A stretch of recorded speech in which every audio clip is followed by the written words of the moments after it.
Well, yeah, thanks, Jason. So I'm gonna share my screen and go through a little how-to session here.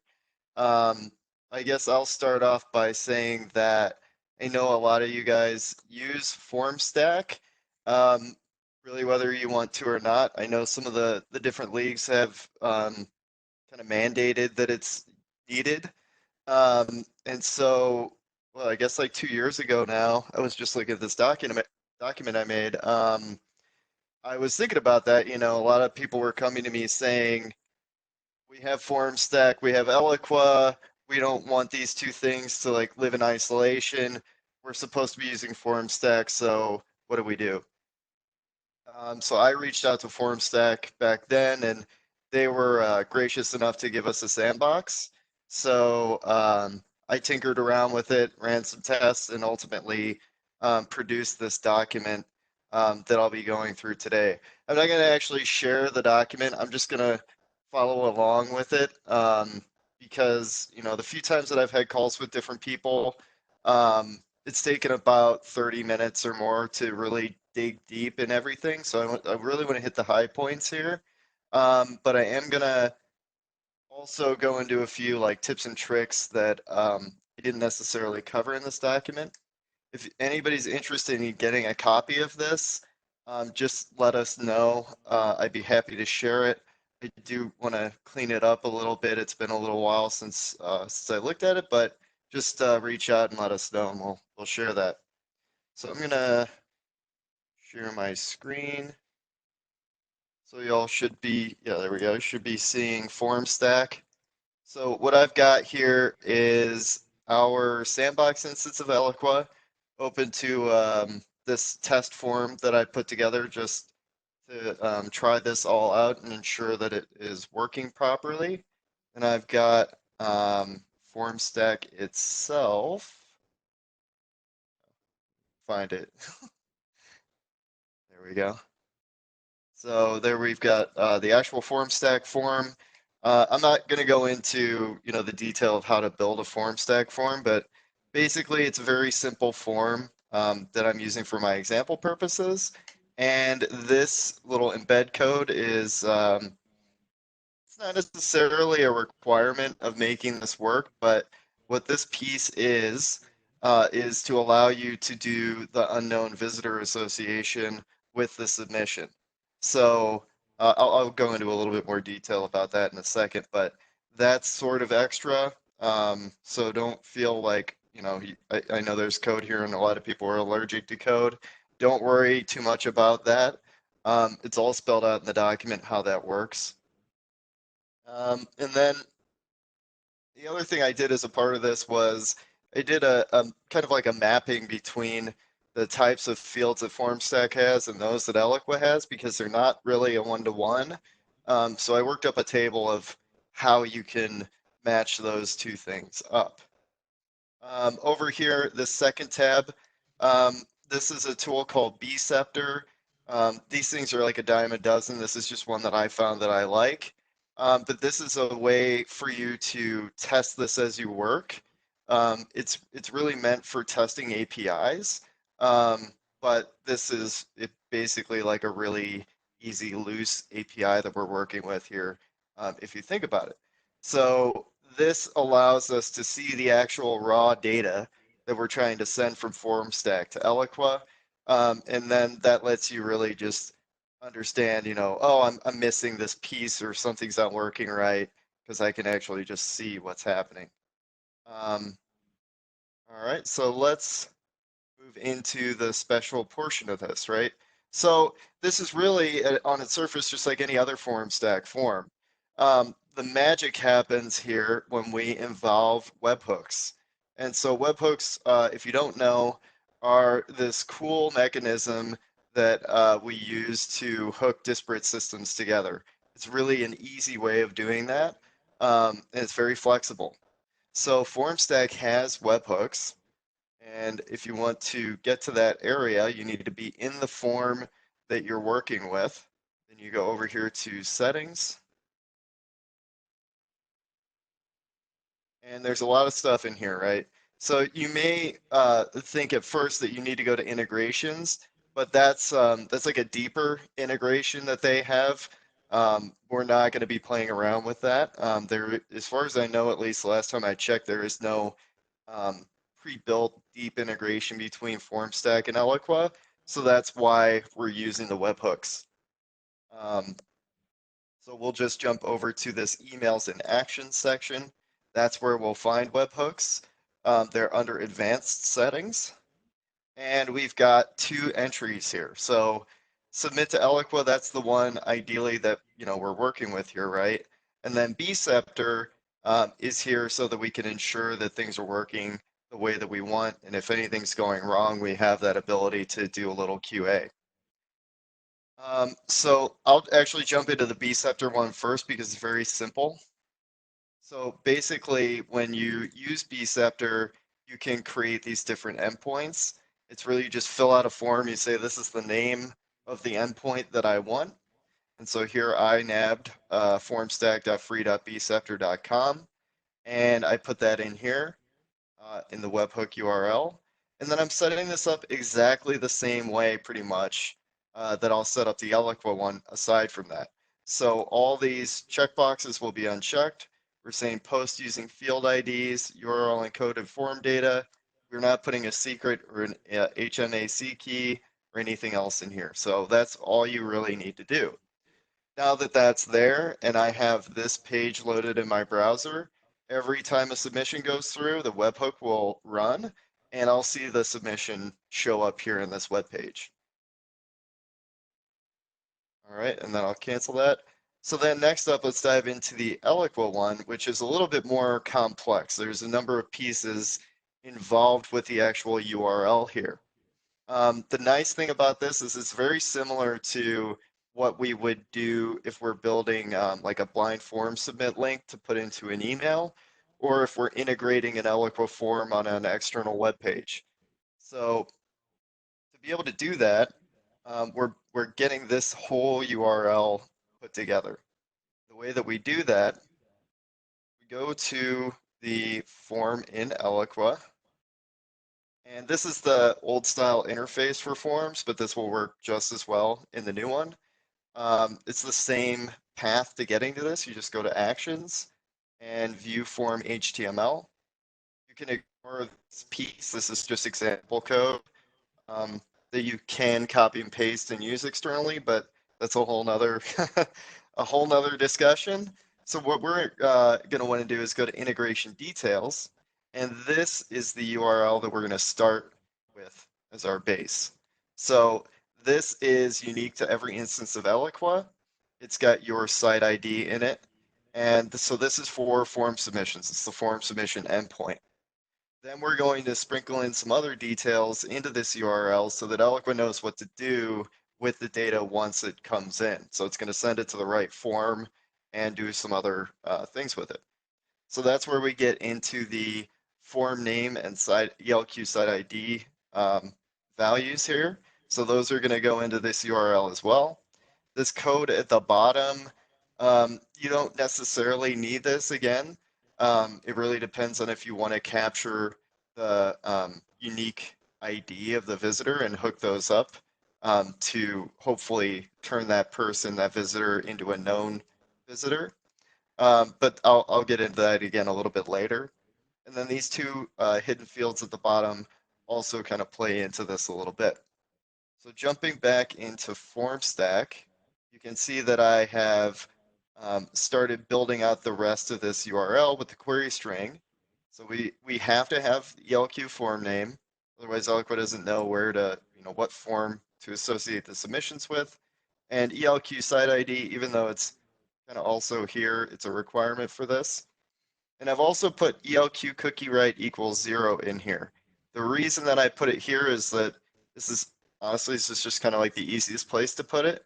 But what this does is it tells Eloqua that the submission isn't coming directly from this person's browser, so it shouldn't expect to get that cookie information at all, because this is the data is passing through another system. There is no cookie, right? This is coming from Formstack. It's not coming from their browser. Um, so that's what that does. and that ties into that script. So again, I'll come back to that.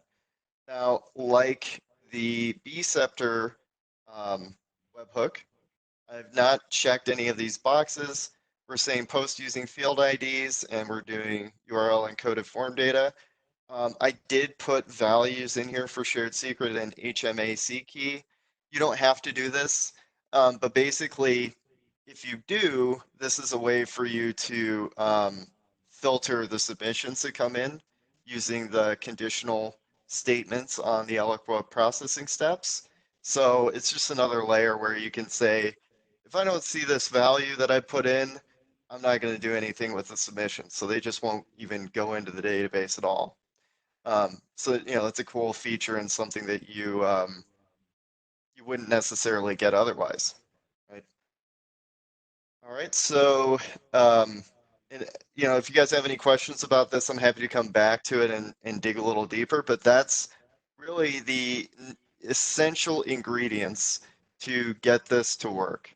So we've got our form, we've got our form fields, we've got our webhook. I do want to also go into a little bit of detail about what this field IDs things mean.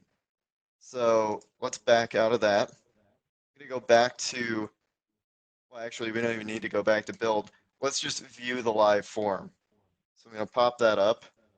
And before I submit this, I want to show you guys the whole thing with the IDs. So I've got this tool. It's called Web Developer Toolbar. It's free.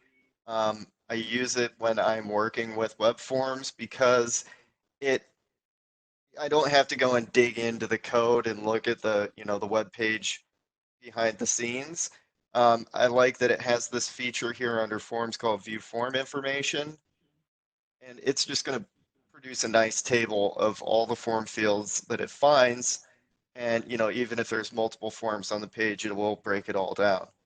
So this way I can quickly go through here and see all the names and IDs of each of these fields. And so when we're saying on this that we want to use the IDs, it's because when Formstack makes a form, you don't get to choose the names like you can in Eloqua. It just produces these names with these numbers. There's no way to change that. So that was like one of the key things with getting this to work was figuring that out. So in Eloqua, what we're going to do is we're going to actually match up these numbers with the Eloqua fields that we created. So I'm going to jump back over into Eloqua. If we go through each field, you do have this ability to work with these in Eloqua. So you can see here for email address, I've just put in this number, and back over on the Formstack side, we can find that. And actually what I might even do, since I'm going backwards a little bit on this, since I already did it, I'm just going to copy this out and find it here so we don't have time for it. So that's the email field right there. And so notice that I dropped the word field and I'm just using the number. So with the way the webhook is configured, that's all you need. And so that will work just fine. And then I did that for all the other fields pretty much, right? So ignore this GUID one for now. That's a little bit different. But the numbers and the fields that you have purpose built into your form, those need to match between the two systems. And let's look at some of the checkboxes too. So you can see that's a little bit different. It's got the square brackets and a number at the end. That's because on the web page on the form, those are individual fields. And so we need to make sure that they align to the individual checkboxes in Eloqua as well. All right, so, and I think I'll wait to take questions at the end if you guys have any, so that we, I be sure that I cover everything. So let me back out of here. So basically now I've got everything, right? And I'll run a quick test and show you guys, that it works and everything.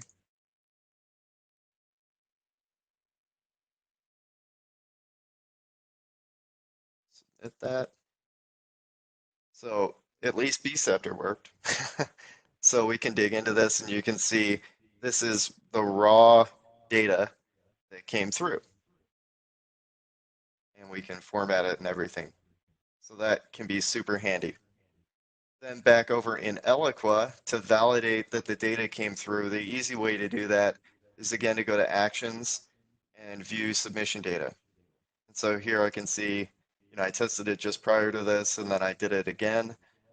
You can see all those values came through. The handshake key, that's a little bit different than the actual form fields. So if we look at that, it's its own hidden field here on the form, and that is the HTML name, so it's not a number. Now in the processing steps, if I want to make use of that, I would just go to conditionally and see here I added handshake key exactly handshake. And you can pick any value you want, but that allows us to say like if somebody is trying to send data to our form in another way, they're not going to know what this value is. And so this would allow us to keep any spam out of the form. So back over, let's go back into Formstack. And I'm just going to make sure I got everything.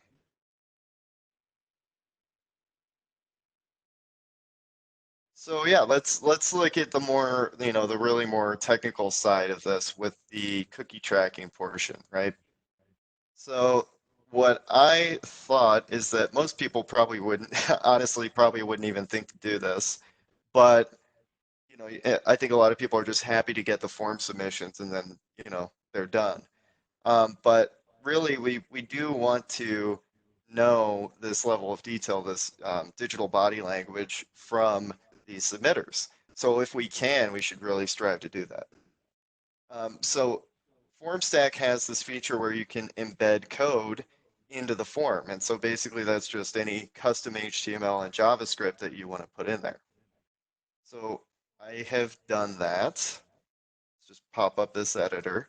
And what you're seeing here is a combination of the JavaScript that you get out of the box with Eloqua for tracking and the pieces that are in that specific form that we saw earlier. So at the top here, we've got our third-party tracking script. And so, it's 2020 and third-party cookies are kind of going the way of the dodo. But this is, it's still worth trying, I think, in my opinion. This will do that tracking very easily without, much work. You just copy this and paste this piece in.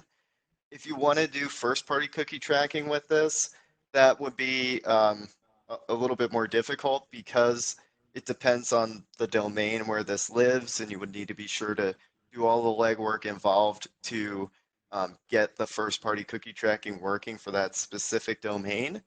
And there are modifications that you would need to make to the script to allow it to use first-party cookies. But in a nutshell, it being 2020 and all, that is the way that I would go with it if I could, because there's a much higher likelihood at this point that you will be able to match that visitor up with their contact in Eloqua. Now, these other pieces I've broken down in detail in the document, but basically what this is doing is it's asking Eloqua to get the unique ID for this visitor because it's a third-party cookie. And if it has something, it puts that into a hidden field on this form. So that's this right here.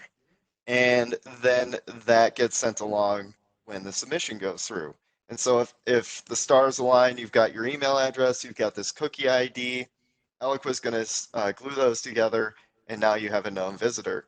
And so until that person either clears the cookies in their browser or the cookie expires, you will be able to see the web pages they visit that you tracked across your web properties. And so that's really powerful for segmentation and reporting, et cetera. Let's go back here.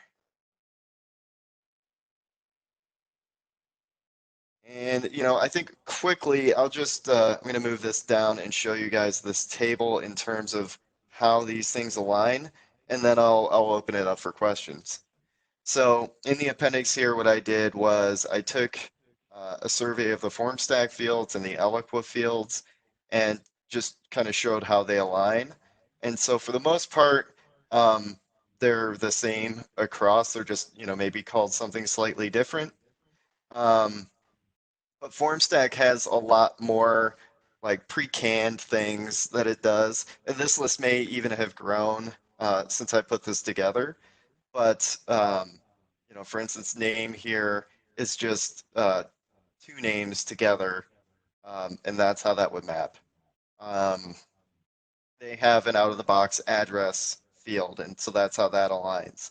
And there's just a note here in terms of how you would want to work with that. And then, for instance, like embed code, there is no equivalent in Eloqua. You wouldn't be sending that back and forth or anything like that. All right, so I think I'll open it up for questions if anybody wants to dig into this a little bit deeper. Thanks, Jesse. Well, people get their questions together. I'll just say, thanks for sharing all of this. I know a lot of teams and a lot of businesses use Formstack, and so understanding the integration a little bit better and how to troubleshoot it is great for everybody to know. So if anybody has any questions, you can unmute yourself and ask the expert here. Like we have a question in the chat. All right. So yes, there was originally a question about whether we'll be recording this, and yes, we are recording this, and it will be shared after the call. And then the next question is, assuming you set everything up like you did, can you then use the Formstack submit in automation logic? So I think I want to get you to expand on that because I don't think I'm 100% clear on what the question is. So essentially, we use Formstack only when credit cards are involved, and obviously we wouldn't want to pass through that field specifically, but we have different parts of our organization that will use the Formstack instead of Eloqua. If that person, say, buys a kids club kit through the Formstack, then assuming that that logic is set up the way that you prefaced it, could we then do a campaign where it's pulling people into segments based off of the form submit, or yeah, if they're not new, it basically using the same Eloqua automation logic that you would use if they filled out an Eloqua form, as it were, for Formstack in this case. Yeah, and so that's like really honestly, that's the beauty of this whole thing, right? You're no longer having them living in isolation from one another. So, with your example, one thing I would want to be careful of is the credit card information, right? So I would just not create that as a field in Eloqua. And even if I did, I wouldn't map it anywhere. But I would totally keep that out, right? Right. Yeah. No. So then beyond that, you have the processing steps available to you that you would have on any Eloqua form. So in our example, I'm going to hide these controls. So if we go to processing, this is all totally fair game for what you want to do. So maybe this is what one of our kind of like so-called proven practices is that I would recommend on, most, if not all of your forms to have a shared contact list specific to that form. So then basically for all time or the lifetime of that list, anyone who ever submitted the form. So that's one simple thing that you can do. But then beyond that, you have add to campaign and add to program. So if you wanted to drop these people directly into a nurture or something, that is timely and relevant, you can do that. If you need to do other more complex tasks, like maybe you have a data cleansing process or so-called contact washing machine, you can use the program canvas for that. And if you guys don't know this, with Eloqua forms, it's not like you're limited to one of each of these. So you could even, you could go hog wild and say, well, if they have this certain value on this form, I'm going to put them in this campaign or this campaign or this campaign. So you can really, the sky's the limit here in terms of what you can do with that stuff. I mean, is that helpful, or Anything else you're kind of No, wondering about? that's exactly what I was curious. I just wasn't sure, since I'm a little bit multitasking, whether this was just to Oh, get yeah. them into the Eloqua database or whether you could base all of your campaign logic off of the Formstack. Yeah, so I mean, I think that, capturing the form data without having to like do list loads from one system to another is like the number one, great thing about this. But then beyond that, definitely working it in to the overall automation is a huge win with this. Super. Thanks, Jesse. So yeah, so it sounds like that as part of that, to just clarify, you can be adding them to campaigns. You can add people to shared lists. You can have listeners set up to pull them into specific nurture campaigns based on that form submit coming through Formstack. And with the special handshake field, by setting it up differently for each of your forms, you can then start to direct different forms to different locations. So Yeah. Yeah, right. Well, and so I just want to be clear about that though. The handshake, it's like I don't know if anybody's really familiar with this concept of a honeypot. It's sort of similar, but it's a way for you to prevent um, spam submissions because somebody could go out there and just they could figure out, how to send data through to this form and without having to go to your web page. But the handshake lives on the Formstack server. They have no idea what that value is or that it even exists. So when they send their submissions, um, they're not going to have that. So like basically they would be sending straight to Eloqua in this case, and they would all fail because they don't have that secret value. So that's a nice feature to keep the spam submissions down that Formstack has. And then I just wanted to say, just like in terms of the document, I don't think it's something that we have like publicly available. So just, reach out and I'd be happy to share it with you. well, thanks again, Jesse. I'm just going to take back the control of the screen just to wrap up the PowerPoint here. So, we did thank you for going through all of the stack attack stuff that's on the screen here. So that wraps it up for this month's user group. So thank you everybody for joining. As always, all of the recordings will be sent out to you and will be available on our website at activate.tegrita.com.